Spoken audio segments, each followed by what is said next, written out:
Wassalatu wassalamu ala rasulillah wa ala alihi wa sahbihi wa man walah. Amma ba'du, faqad qala Allah ta'ala fi kitabihil karim wa huwa asdaqul qailin. A'udzu billahi minasyaitonir rajim. Bismillahirrahmanirrahim. Wa dzakir fa inna dzikra tanfa'ul mu'minin. Wa qala an-nabiy sallallahu alaihi wasallam, Rabbi zidni ilma warzuqni fahma. Amin ya Allah ya rabbal alamin.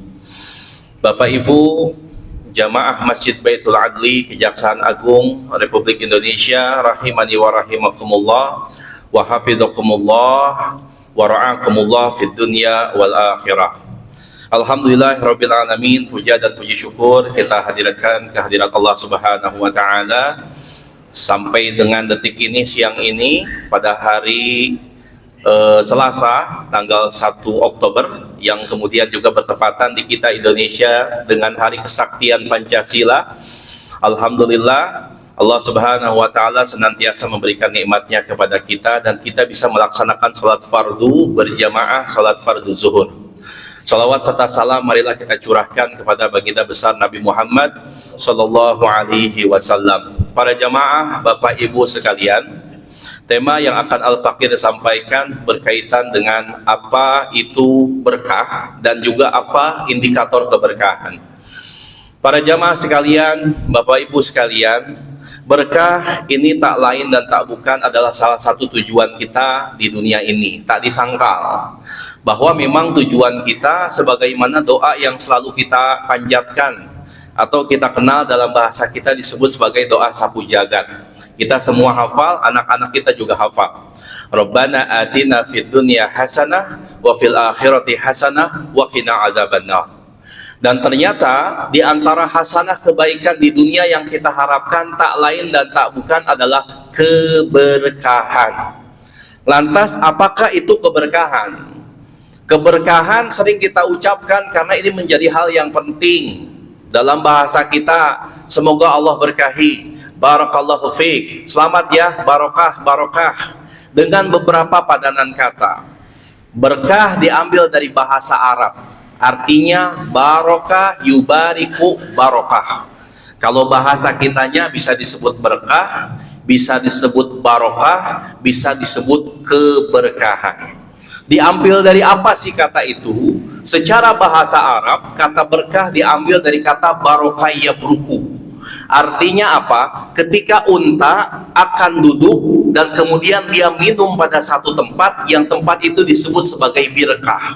Birkah itu adalah tempat mata air yang ada di padang pasir. Kenapa? Karena memberikan unta tersebut minuman sehingga untanya merunduk. Nah, diambil dari kata itu. Nah, kemudian keberkahan juga menjadi doa-doa yang penting. Lantas kemudian apa itu keberkahan menurut para ulama?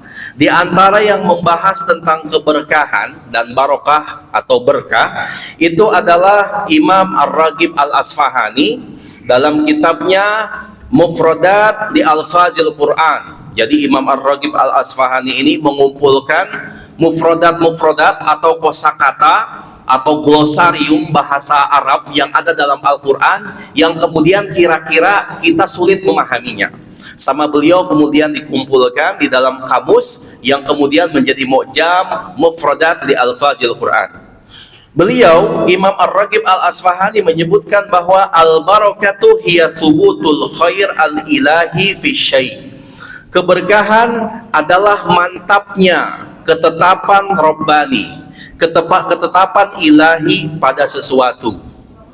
Sehingga ini bisa kita pahami, kalau seandainya menetapnya menetapnya kebaikan ilahi bisa kita kaitkan dalam segala sesuatu. Contohnya, misalkan kita punya badan, kemudian badan kita sehat, kita bisa sholat berjamaah menjalankan ketaatan, itu bagian daripada keberkahan. Kenapa?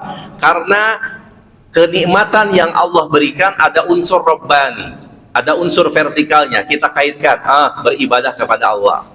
Contoh yang kedua, misalkan saja kita Allah mudahkan dalam mendapatkan harta, baik dengan salari kita atau misalkan dengan penghasilan kita yang lain-lain sebagainya, kemudian kita mudah sekali untuk berbagi, untuk berinfak, zakat, sedekah, dan yang lain sebagainya. Bahkan itu yang diputarkan itu ya di depan Bapak Ibu sekalian ya. Insya Allah ketika mudah sekali untuk membagikannya, itu diantara tanda keberkahan kita melekat pada harta kita. Nah, kemudian berkah juga pernah dibahas oleh Imam Al-Ghazali di dalam kitab Ihya Ulumuddin. Kata Imam Al-Ghazali, al-barakatu hiya ziyadatul khair fil khair. Keberkahan adalah bertambahnya kebaikan demi kebaikan.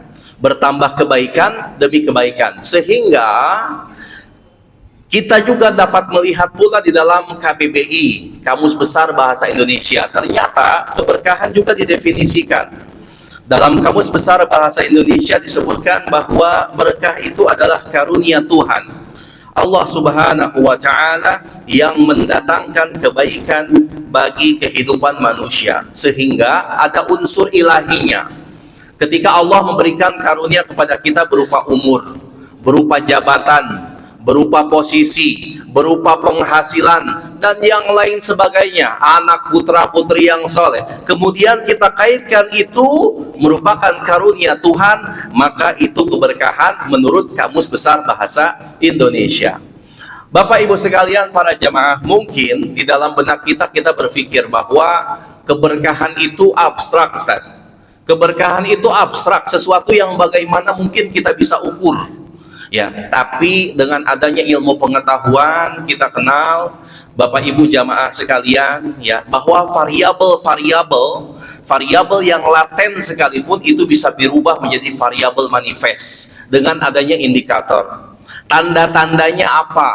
Alamatnya apa? Orang berkah itu alamatnya apa? Tadi bertambahnya ketakwaan misalkan, bertambahnya kebaikan demi kebaikan. Nah, kebaikan demi kebaikan itu dicari. Di antaranya para cendekiawan muslim, kalau Bapak Ibu cari di dalam penelitian-penelitian tentang berkah itu sudah banyak sekali. Terutama yang berkaitan dengan etos kerja, ya profesionalitas di dalam bekerja dan yang lain sebagainya. Nah, kita lihat ya. Nah, di antaranya yang pertama, indikator keberkahan adalah bertambahnya ketakwaan. Hal ini kemudian bisa menjadi evaluasi bagi diri kita. Contohnya, apakah ketakwaan kita lebih meningkat tahun ini dibanding tahun yang kemarin? Misalkan apa? Misalkan bacaan Quran kita, sedekah kita lebih bagus gak dari tahun yang lalu? Ketika lebih bagus, maka salah satu tanda alamat itu keberkahan.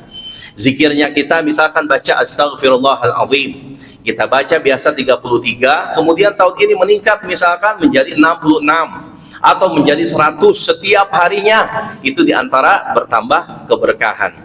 Bacaan Qur'annya, hadirnya kita di majelis ilmu, itu merupakan tanda-tandanya yang bisa kita ukur dan tidak bisa kita bohongi karena ada dalam diri kita. Kemudian yang kedua, di antara indikator keberkahan adalah bertambahnya ketenangan. Di dalam Al-Quran Allah Subhanahu wa Ta'ala menyebutkan, alladzina amanu wa tatma'innu qulubuhum bidzikrillah, ala bidzikrillahi tatma'innul qulub. Orang-orang yang beriman kepada Allah menjadi lapanglah hati mereka. Ketahuilah dengan berzikir kepada Allah Subhanahu wa Ta'ala, maka hati kita, punya hati ini menjadi lapang. Zikir bukan yang hanya kita fahami saja setelah sholat, bukan. Zikir dalam setiap hembusan nafas kita bisa. Makanya di Quran disebutkan wadkurullaha katsiran qiyaman wa qu'udan wa 'ala junubihim. Dalam keadaan berdiri, dalam keadaan duduk, atau sampai berbaring pun zikir itu bisa. Jadi bukan selepas sholat kita baca subhanallah, kita baca alhamdulillah, kita baca Allahu Akbar, tapi Bapak Ibu sekalian pergi dari rumahnya bismillahirrahmanirrahim, bismillah tawakkaltu 'ala Allah, la haula wala quwwata illa billah. Di tengah-tengahnya proyeknya selesai, meetingnya selesai, ucapkan alhamdulillahirabbil alamin. Itu bagian daripada zikir. Bahkan mungkin sesuatu yang tidak kita, atau yang kita anggap misalkan itu adalah kita meminta ampun sama Allah, contohnya istighfar. Istighfar itu kan kita minta ampun sama Allah, ya. Astaghfirullahaladzim, kita meminta ghafarnya Allah Subhanahu wa Ta'ala. Tetapi ada reward yang lain yang Allah berikan. Di antaranya adalah hadis yang diriwayatkan ya dari Rasulullah Sallallahu Alaihi Wasallam ketika disebutkan bahwa tuba liman wajada fi sahifatihi istighfaran katsira. Betapa beruntungnya orang yang mendapati catatan amal kebaikannya kelak istighfar yang banyak. Makanya di sela-sela istighfar bukan hanya minta ampun. Apalagi kalau kita baca di dalam Quran surat Nuh. Jadi istighfar itu akan mendatangkan rezeki, memperbanyak harta dan keturunan, ya, dan juga menurunkan hujan. Itu fadilah daripada istighfar. Kemudian ada yang berikutnya. Yang berikutnya itu adalah di antara indikator keberkahan, karena memang penelitian ini berkaitan dengan tentang profesional dalam bekerja. Yang berikutnya adalah kenyamanan kita bekerja. Hatinya menjadi bahagia dan tenang. Hal ini ya bukan hanya sebatas standar dunia saja. Mungkin di standar dunia ada ISO, atau misalkan ada Good Corporate Governance, atau ada undang-undang yang membahas tentang etika profesi, etika bekerja. Tapi ternyata orang yang sungguh-sungguh profesional dalam bekerja itu dipuji. Nabi Shallallahu Alaihi Wasallam bersabda, Innallaha yuhibbul abda idza amila amalan an yutqinah. Sesungguhnya Allah mencintai seorang hamba, mendapatkan cintanya Allah apabila dia bekerja kemudian itqan. Itqan itu artinya banyak, bisa profesional, bisa sungguh-sungguh, bisa ulet, bisa etos kerja, dan yang lain sebagainya. Nah, ternyata dipuji dan menjadi cintanya Allah Subhanahu wa Ta'ala. Kemudian yang berikutnya, ini yang terakhir, indikator yang terakhir, bertambahnya kesejahteraan. Kalau bertambahnya kesejahteraan, ada faktor ekonominya. Contohnya apa? Kita ya bisa memberikan nafkah kepada anak istri kita. Kita bisa menyekolahkan anak kita dari TK, SD, SMP, SMA sampai perguruan tinggi, sampai mereka punya gelar, atau mungkin sampai mereka S2. Kita bisa sekolahkan, kita bisa memberi bukan hanya kewajiban kita anak istri, tapi juga orang tua, kemudian ponakan kita dan yang lain sebagainya. Kita bisa misalkan berwakaf, wakaf Quran, atau wakaf patungan, wakaf masjid, dan yang lain sebagainya, renovasi masjid. Itu diantara keberkahan. Memang sesuatunya abstrak tetapi bisa dihitung dan itu bisa dirasakan. Ada sebuah contoh ya, cerita yang kami alami sendiri ketika pembangunan proses pesantren di salah satu pondok pesantren kami ya, di pusat bahasa Arab ya, karena memang kami lebih fokus kepada bahasa Arab Al-Quran. Ketika proses pembangunan pesantren itu ada si abah ya, tukang ya, yang kemudian bangun seorang tukang, yang kemudian kami tanya usianya sudah 60-an. Kami tanya, abah punya anak berapa? Abah punya anak 9. Dan salah satu anaknya si abah itu mesantren di situ dan sudah S1. Kemudian saya tanya, anak abah itu apa kesembilannya itu apa? Alhamdulillah dari anak abah yang 9, 8-nya itu sudah sarjana semua. Ada yang SAG, ada yang SPD, dan yang lain sebagainya, kecuali satu. Kenapa, bah? Karena masih SMA. Kata si abah, oh masih SMA. Itu saya tanya beberapa tahun lalu, dan sekarang sudah lulus sarjana semua. Secara hitungan matematika kan nggak akan masuk.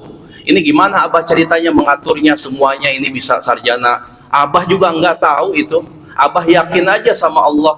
Tahu-tahu anak abah ada yang ini dapat beasiswa, ada yang ini kerja sambil kuliah, ada yang ini kemudian dia dapat beasiswa, kemudian yang ini kerja lagi sambil kuliah, berbagai macam. Abah pun nggak mikirin itu. Abah yakin aja sama Allah bahwa semua ada rezekinya. Dan itulah diantara keberkahan. Kalau seandainya kalkulator matematika itu menghitung keberkahan, nggak bakal bisa. Ya, itulah keberkahan yang kita rasakan di dalam diri kita ya, dan ini menjadi evaluasi bagi diri kita semuanya. Semoga kita senantiasa mendapatkan keberkahan ini dalam kehidupan kita. Jangan lupa untuk selalu mendoakan keberkahan untuk kita, keluarga kita, dan juga untuk orang-orang yang kita cintai. Wallahu a'lam bishawab. Sekian, wallahul muwaffiq ila aqwamit thoriq. Assalamualaikum warahmatullahi wabarakatuh.